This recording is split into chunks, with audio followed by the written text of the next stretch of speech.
선생님이 학생들에게 뜻하지 않게 갑자기 퀴즈를 냈어요. 간단하게 주관식으로 답을 써야 하는 그런 퀴즈였습니다. 그날 오후 선생님이 교무실에서 이제 학생들의 퀴즈를 채점을 이렇게 틀렸는지 맞았는지. 근데 한 학생은 답을 써야 하는데, 여러분 그거 아시죠? 글씨 쓰고 틀리면 이렇게 와이트아웃이라고 이렇게 하는 거. 페인트처럼. 답을 써야 하는데 이렇게 거기다 이렇게 와이트아웃을 하는 거세요. 그리고 뭐라고 썼냐면, 이걸 베껴보세요. 선생님이 이거 어떻게 해야 되나 하면서 동전으로 이렇게 와이트아웃을 베꼈어요. 답을 제대로 썼나. 베끼고 그걸 보더니 화가 나가지고 이 녀석이 그러고 이제 쫓아 올라간 거예요. 화가 나서. 옆에 있는 선생님이 도대체 뭐라고 썼길래 그러나 그랬더니 꽝 다음 기회에.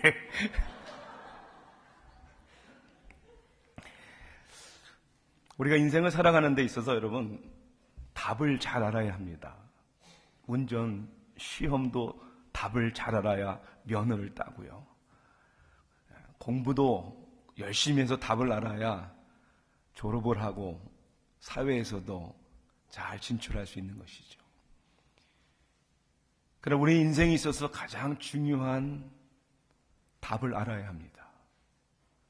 그 답은 내가 곧 길이요 진리요 생명이라고 말씀하신 예수 그리스도를 아는 것입니다. 오늘 저는 본문을 마태복음 19장 16절부터 22절까지를 정했습니다. 한 젊은이가 예수님 앞에 나와 답을 구합니다. 선생님, 내가 무슨 선한 일을 하여야 영생을 얻으리이까? 17절부터 예수님이 이렇게 대답합니다.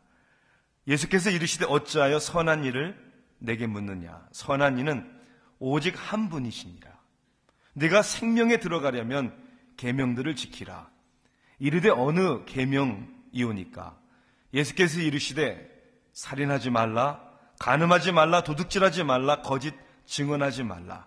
네 부모를 공경하라, 네 이웃을 네 자신과 같이 사랑하라 하신 것이니라. 그 청년이 이르되 이 모든 것을 내가 지켰사온데 아직도 무엇이 부족하니이까? 예수께서 이르시되 네가 온전하고자 할진대 가서 내 소유를 팔아 가난한 자들에게 주라. 그리하면 하늘에서 보화가 내게 있으리라. 그리고 와서 나를 따르라 하시니 그 청년이 재물이 많음으로 이 말씀을 듣고 근심하며 가니라. 아멘. 어느 한 사람이 친구들은 정말 크고 호화로운 집들을 막 사니까 부러워서 시기 질투가 나서 자기도 욕심을 냈어요. 나도 한번 새 집을 한번 사봐야지. 그래서 일단 살고 있는 집을 팔기 위해서 부동산 중개인에게 부탁을 했습니다. 좀 알아서 잘 팔아달라고. 그런지 얼마 지나서 새 집을 살려니까 이제 관심이 있잖아요. 그러니까 신문을 보다가 for sale이 나온 집들을 상세하게 이렇게 알려주는 정보를 읽게 되었어요. 그런데 한 집에 대한 정보를 보니까 정말 마음에 드는 집 같았어요. 야, 이런 집이면 내가 바라던 그런 집인 것 같다라고 생각을 하고 부동산 중개인에게 전화를 했습니다. 신문에서 마음에 드는 신문 광고 집을 하나 봤는데 그 집 빨리 가서 내가 직접 보고 싶다고. 그 집에 대한 좀 설명을 해보라고. 무슨 집이냐고 하니까 뭐 지역은 어디고 집은 이렇고 저렇고 뭐 그런 것 같다고 하니까 그 부동산 중개인이 이렇게 얘기를 했어요. 선생님, 그 집 지금 선생님 살고 있는 그 집이에요. 이 사람이라면 누구나 만족과 행복을 추구합니다. 그런데 그 행복을 우리가 어떻게 얻을 수 있습니까? 많은 사람들은 더 좋고 더 많은 것을 소유하면 행복해질 것이라고 생각을 합니다. 그래서 늘 욕심을 내는 것이죠. 그래서 항상 그 욕심 가운데 지금의 삶이 부족하다고 느끼는 것이죠. 여러분들의 삶은 지금 여러분의 환경 속에서 만족해 하시고 행복하시다고 생각하십니까? 한 젊은이가 예수님 앞에 나옵니다. 이 사람은 우리가 평범하게 생각할 수 있는, 어떻게 보면 이 세상에서 모든 조건을 갖춘 사람이었습니다. 그는 젊었고요, 재물이 많았습니다. 그리고 다른 복음서에는 관원이었다 얘기를 합니다. 사회적으로도 젊은 사람이 재력가가 어느 지위에 올라온 사람이죠. 또 오늘 예수님과 대화하는 내용을 보면 십계명을 모두 지키는, 스스로 나는 다 지켰습니다 라고 얘기하는 정직하고 우리의 기준으로 생각해 볼 때 바른 사람이었습니다. 그런데 그가 무엇이 부족해서 오늘 예수님께 나와서 인생에 대하여 질문을 하는 것입니까? 그의 질문은 이것이었죠. 선생님, 내가 무슨 선한 일을 하여야 영생을 얻으리까? 20절에도 이렇게 얘기하죠. 예수님께서 이런 계명을 지켜야 된다 얘기하니까 이 모든 것을 내가 지켰사온데 아직도 무엇이 부족합니까?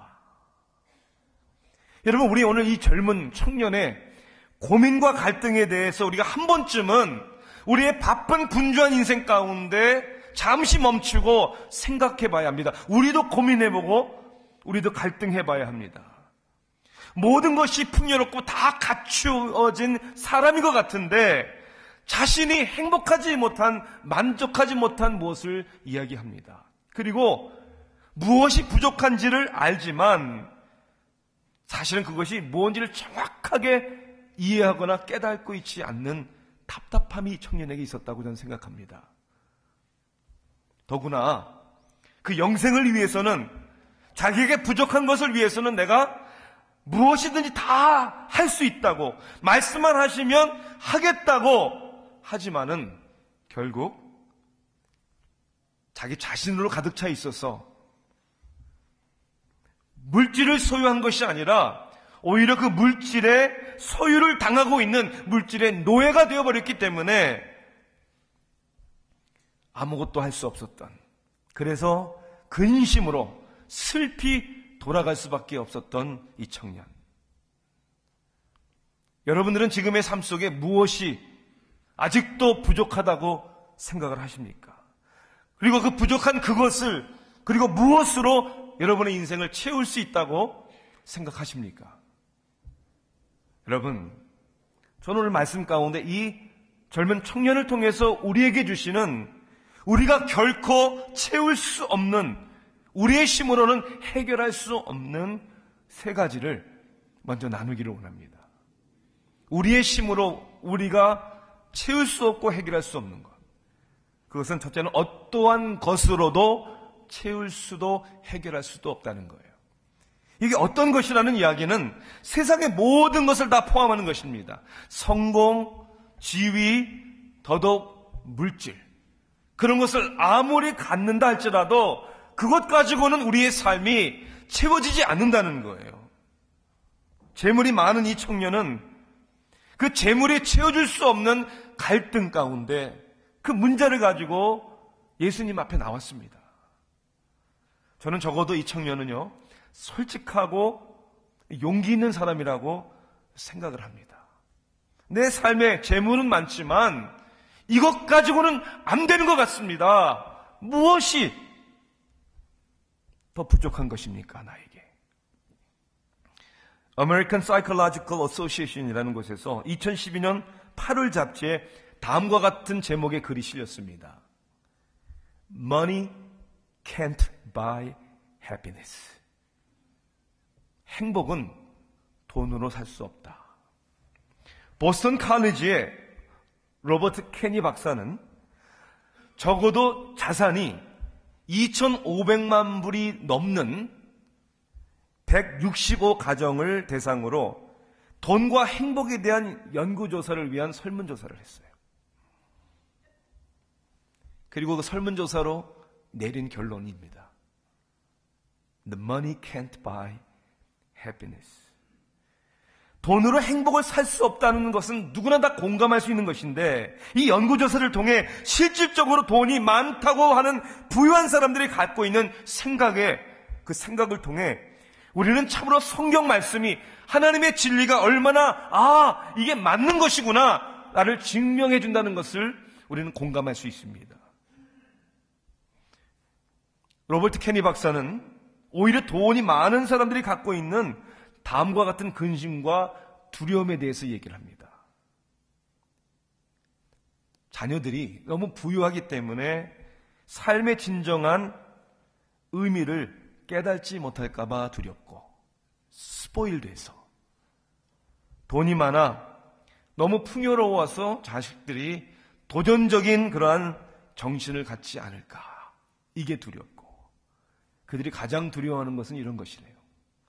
사람들이 자녀들이나 자기들에게 있어서 진심으로 그들을 사랑하고 관심을 갖고 있는 것인지, 아니면 그들이 가지고 있는 돈의 마음이 있는 것인지, 그것을 때로는 분별할 수 없어서 의심이 돼서 고민이 많다, 두렵다.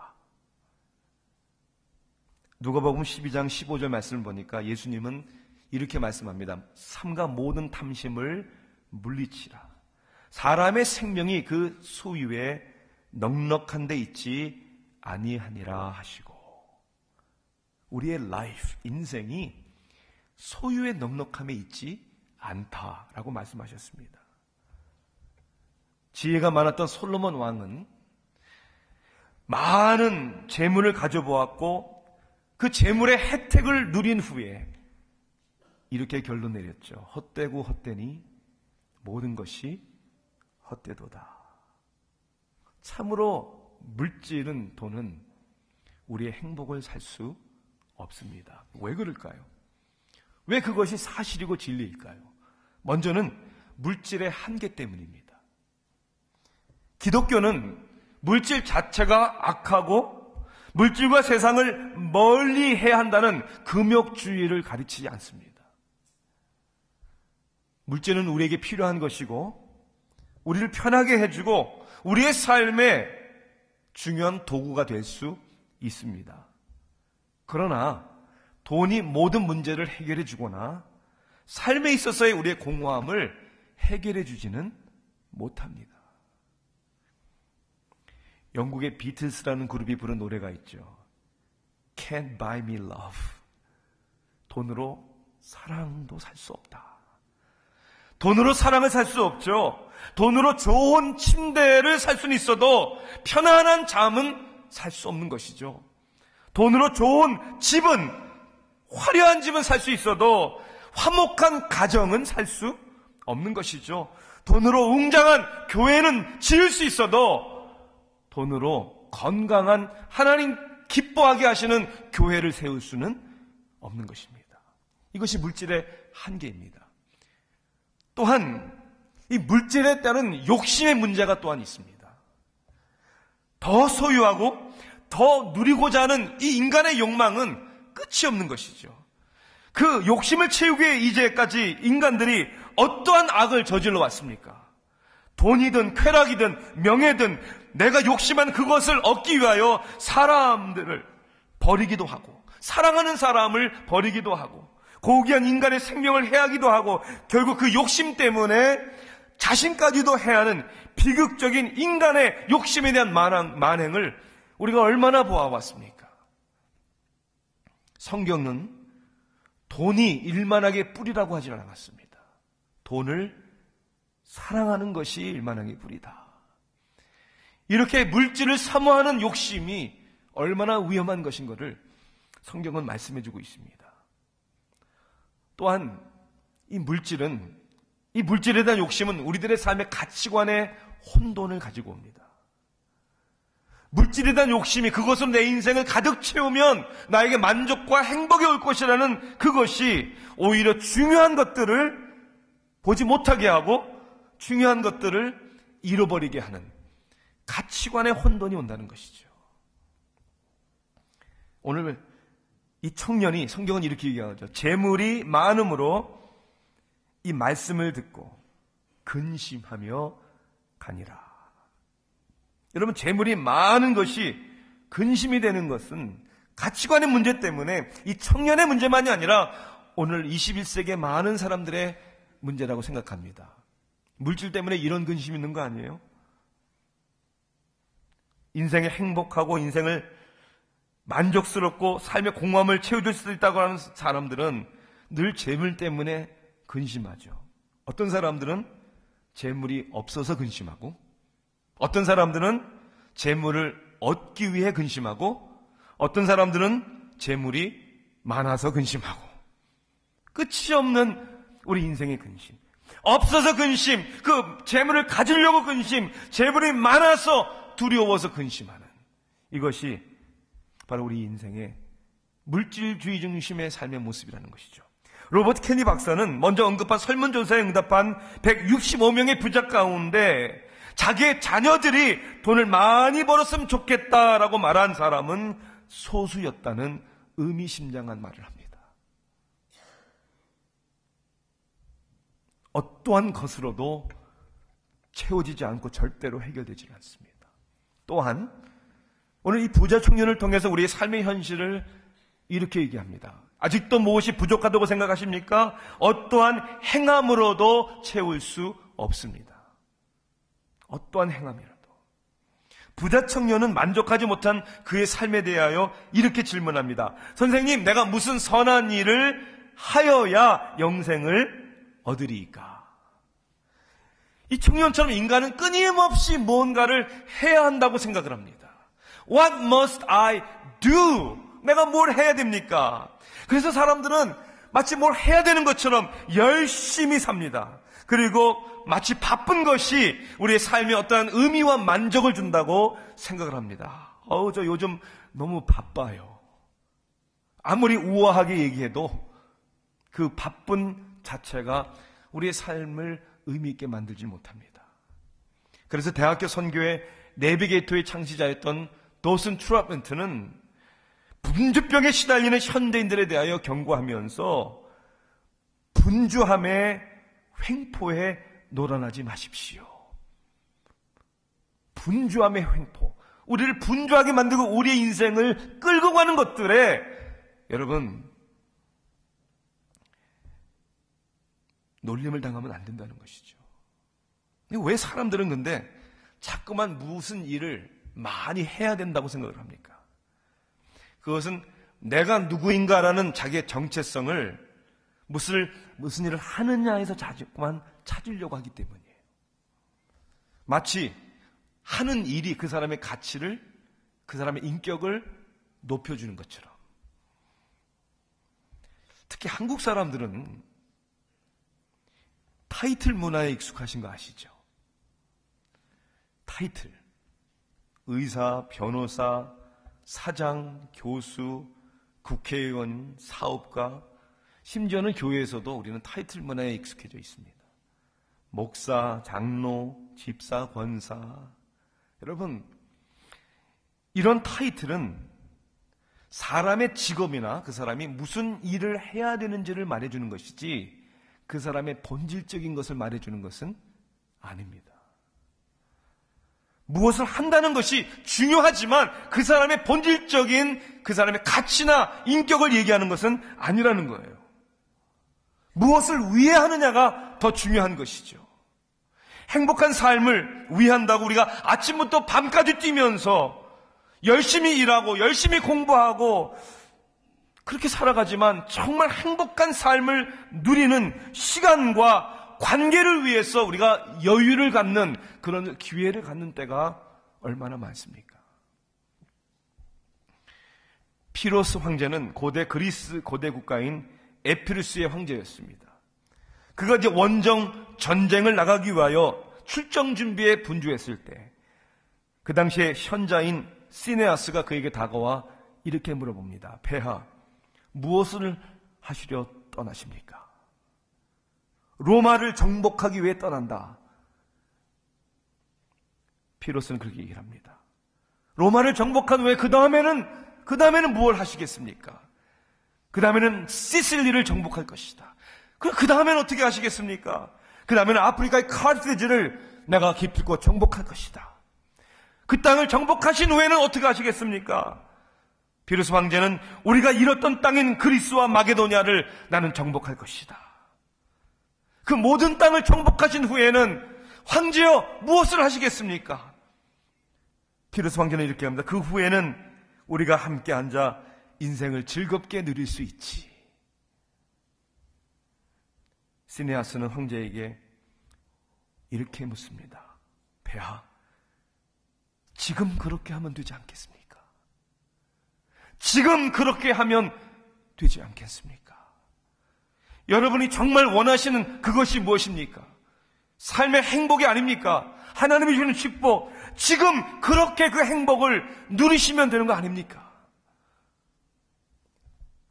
제가 교회를 올 때, 그리고 집에 갈 때 하웨이 141을 그 길을 갑니다.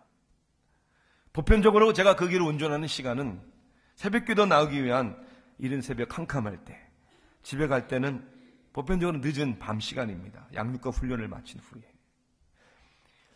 어느 하루는 집에 가는 시간이 대부분의 사람들이 퇴근하는 시간이었습니다. 이거 엄청 차가 밀리더군요. 늘 분주하고 저만 해도 그 분주병에 걸린 사람 같아요. 빨리 가고 싶은 사람에게는 얼마나 답답하고 짜증이 나는지. 거북이 걸음 속도로 가면서, 그런데 한 가지 제가 신기한 것을 발견했습니다. 평소에 제 눈에 들어오지 않았던 광경들이 내 눈에 들어오는 거예요. 밟고 그 다음에 이제 천천히 거북이 걸음으로 가니까 두리번 저 나무 사이로 저런 건물이 있었네? 이런 가게들도 있었네? 분주한 삶에서 잠시 속도를 늦추고 멈춰야 여러분 보이는 겁니다. 정신없이 달려가는 우리의 삶 속에 하나님은 안식하라라고 말씀하시는 이유가 바로 이겁니다. 잠깐 스탑. 그리고 오늘처럼 하나님의 교회에 나와 우리가 분주하게 사는 것도 중요하지만 나는 어디로 가고 있는지, 무엇을 위해 살고 있는지, 지금 내가 있는 자리가 어디 있는지, 나는 우리의 삶에, 나의 삶의 만족을 무엇으로 채우려고 하는지, 하나님의 음성에 귀를 기울이는 시간이죠. 여러분, 열심히 분주하게 산다고 해서, 많은 일을 이룬다고 해서 채워지거나 우리 인생의 본질적인 문제들이 해결되는 것은 아닙니다. 무엇이 부족하다고 생각할 때, 세 번째는 내가 노력해도 채워지지 않는다는 것을 우리는 깨달아야 합니다. 예수님을 만나기 위해 나온 젊은 부자 청년의 질문 속에는, 그 고백 속에는 마치 내 의지대로 내가 노력하면 해결할 수 있다라는 생각을 한 것 같습니다. 선생님, 내가 무슨 선한 일을 해야 영생을 얻을 수 있습니까? Just tell me. 얘기하시면 내가 그렇게 한번 해보겠습니다. 저는 이 청년은 혹은 예수님께서 계속해서 가르치시는 영생, 구원, 천국 이런 것에 대하여 자신과 같은 사람이면 자격이 되진 않을까, 이런 생각도 한 것 같아요. 그런데 그것은 착각이었습니다. 자신만만한 그 청년에게 예수님은 그 중심을 아시고 그가 결코 하지 못할 일을 명령을 하죠. 가서 네 재산을 다 팔아 가난한 사람에게 나누어 주라. 여러분, 왜 우리의 힘으로, 우리의 노력으로 채워지질 않습니까? 왜 우리의 인생의 문제가 내 노력으로 해결되지 않습니까? 왜냐하면 내가 해결할 수 있는 능력이 없기 때문입니다. 우리가 할 수 있는 일들이, 여러분 뭐라고 생각하십니까? 때로는 내 마음조차도 내가 가눌 수 없는데 누구를 변화시키고 무엇을 우리가 변화시킬 수 있습니까? 염려함으로 우리 키를 한 잔을 더 할 수 있습니까? 5분 후도 할 수 없는 우리의 인생 가운데 우리의 건강, 우리의 생명, 그 무엇을 장담할 수 있습니까? 아무것도 못하죠. 그러니 자신만만하게 왔지만 그렇게 하지 못하는 이 젊은 부자 청년은 근심함으로 돌아갔다고 그랬어요. 슬퍼했죠. 왜 내가 노력하도 채울 수 없습니까? 해결할 수 있는 능력이 우리에게 없기 때문이고요. 두 번째는 내가 문제이기 때문입니다. 인생에 만족하지 못하는 불행의 문제는 상황에 있는 것이 아니라, 환경에 있는 것이 아니라, 다른 사람들에게 있는 것이 아니라 나로 가득 차여 있는 나에게 문제가 있기 때문에, 나에게 문제 있는 사람이 어떻게 내 문제를 해결할 수 있습니까? 내가 주인이고 지극히 자아중심적인 것이 문제입니다. 얼마 전에 뉴스 기사를 보니까요, 한국에 직장을 구하는 구직자들의 78.4%가 자기의 스펙에 대해서 불만족하다. 여러분, 스펙 뭔지 아시죠? 그리고 21.6%만이 만족하다. 여러분에게 묻고 싶어요. 여러분들 여러분의 스펙 만족해 하십니까? 여러분, 이런 질문은요, 잘 생각하시고 대답하셔야 합니다. 왜냐하면 내 스펙이 불만족스러워. 그러면 낙심이 되고요. 그래, 나는 괜찮은 사람이야. 내 스펙 괜찮지. 교만하기가 쉽잖아요. 그래서 많은 사람들은 자신의 어떠한 자신감과 자신을 의지하는 사람은 결국 만족 가운데 교만과 그 다음에 낙심 가운데 방황하는 인생이 될 수밖에 없다는 것이죠. 내 소유를 팔아 가난한 자에게 주라. 얼마나 부담스러운 도전이었습니까? 그런데 여기에는 약속이 있었어요. 무슨 약속을 했습니까? 하늘의 보화가 너에게 있을 것이다. 그리고 나를 따르라. 하나님 나라의 보화를 약속하셨고 나를 따르라는 하나님의 그리스도의 부르심을 주셨습니다. 그런데 그는 그렇게 하지 못하고 근심하고 돌아갔습니다. 오늘 하나님의 부르심의 음성에 여러분들이 근심하며 돌아가지 아니하시고 그 부르심에 응답하기를 주님의 이름으로 축원합니다. 왜 근심하며 돌아갔을까? 두 가지 이유가 있는 것 같아요. 첫째는 그 영생을 얻고자 했지만 그 영생이 무엇인지를 잘 알지 못했거나 아니면 그 영생을 위한 대가를 지불할 마음이 없었기 때문에, 왜 욕심에 사로잡혔기 때문에. 두 번째 이유는 이겁니다. 내 소유를 다 팔아 가난한 사람에게 나눠주라 라고 말씀하신 그분이 누구시라는 것을 몰랐기 때문이죠. 만왕의 왕 되시는, 만주의 주 되시는 하나님이셨다는 사실을 알았더라면 기꺼이 자기 욕심을 내려놓고 가난한 사람에게 나눠주고 따랐을 것입니다.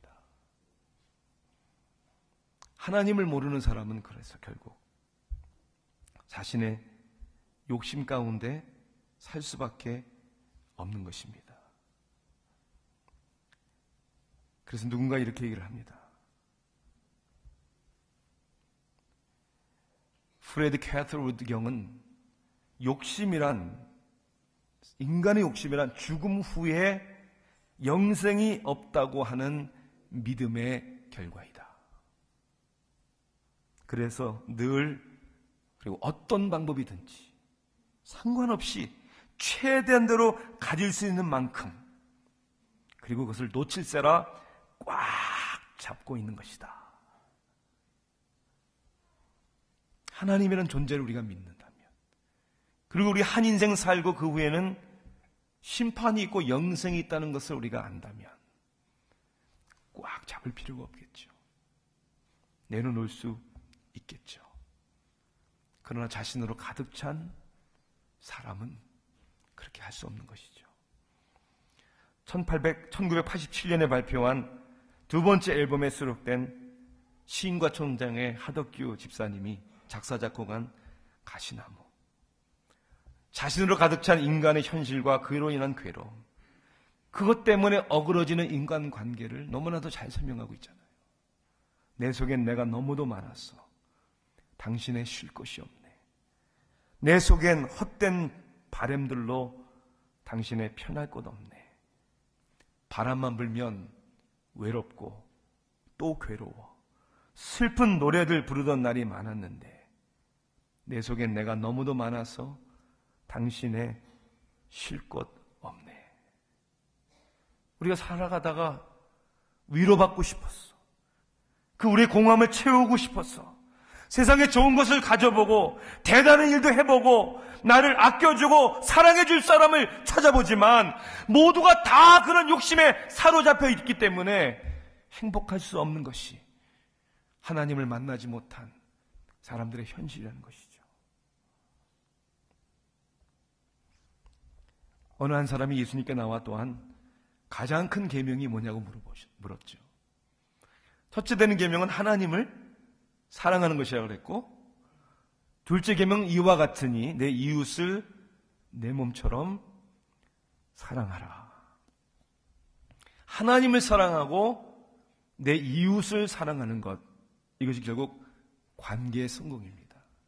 우리 인생의 공허함은, 모자람은 그 어떠한 것으로 채워지지 않고 그 무엇을 한다고 해서 만족해지는 것이 아니고 하나님과의 나와의 먼저의 관계의 회복이고, 그리고 그 사랑으로 내 이웃을 내 몸처럼 사랑하는 것입니다.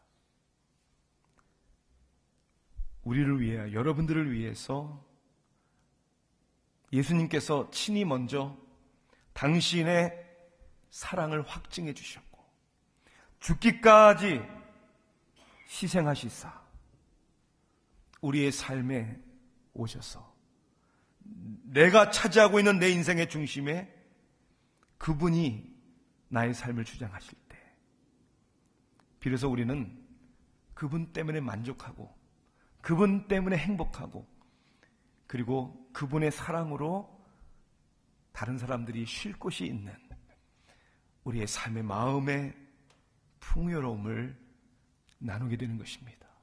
그래서 저는 오늘도 다시 한번 여러분들 초대합니다. 좋은 사람 하나 만나도 삶이 달라진다는데, 삶의 구세주여 주인으로 예수님을 만나면 그분을 나의 마음에, 나의 인생에 인격적으로 받아들인다면 참으로 놀라운 변화와 축복이 바로 오늘 우리 모두의 것이 될 것을 분명히 믿습니다. 기도하시겠습니다.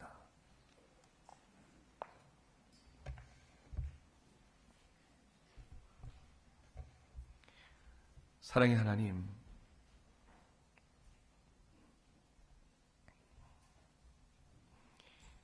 마치 부자 청년처럼 우리의 가운데 뭔가가 모자라는 부족함을 뭔가로 채워보려고 하지만 끝이 없는, 그 채우고자 하는 것조차도 내 마음대로 안 되는 주님, 우리의 전부가 되시기에 그 어느 것보다도 귀하신 분이시기에 내려놓고 우리의 의지를, 우리의 삶을 주님께 맡깁니다. 하늘에 보화가 있다고 말씀하셨고 나를 따르라라는 초청에 주님, 내 인생 내가 여기 있사오니 주님 나를 받아주시옵소서. 하나님께서 이 귀한 결단을 내릴 수 있고 내린 결단 가운데 신실하게 살아갈 수 있도록 축복하시고 인도하여 주시옵소서. 예수님의 이름으로 기도합니다.